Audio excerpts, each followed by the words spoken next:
এই পৃথিবীতে যত সুন্দর কাজ আছে তার মধ্যে সবচেয়ে সুন্দর কাজ হচ্ছে স্বামী তার স্ত্রীর সাথে সম্মান দিয়ে কথা বলা আর স্ত্রী তার মুগ্ধ চোখে তাকানো।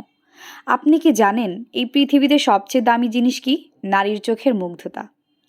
পুরুষরা সহজে মুগ্ধ হয়, তার নারীকে শাড়িতে দেখলে মুগ্ধ হয়, খোপায় ফুলে মুগ্ধ হয়, হাতের চুড়ি কিংবা পায়ের নূপুরের শব্দে মুগ্ধ হয়, হাসিতে মুগ্ধ হয়, রূপে মুগ্ধ হয়। হয়তো নারীকে পাঠানোই হয় এভাবে যাতে তারা অন্যকে মুগ্ধ করতে পারে।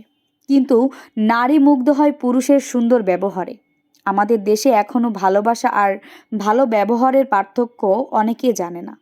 আমি অনেককেই দেখেছি তার স্ত্রীকে অনেক ভালোবাসে, তাদের জন্য লক্ষ টাকাও জমা রেখেছে, চাইলে সব এনে দিচ্ছে, কিন্তু তারা সবার সামনে সুন্দর ব্যবহার দিতে জানে না। অফিসে নানা ধরনের মানুষ দেখি। সেদিন মাথা নিচু করে কাজ করছিলাম, একটা লোক কথা বলল তার স্ত্রীর সাথে।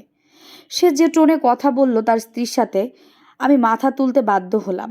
মনে হলো সে কোনো সম্মানী ব্যক্তির সাথে কথা বলছে। এমন না যে তাদের নতুন বিয়ে, তাদের 2 সন্তান বসেছিল, একজন 14 বছরের আর একজন 8 বছরের।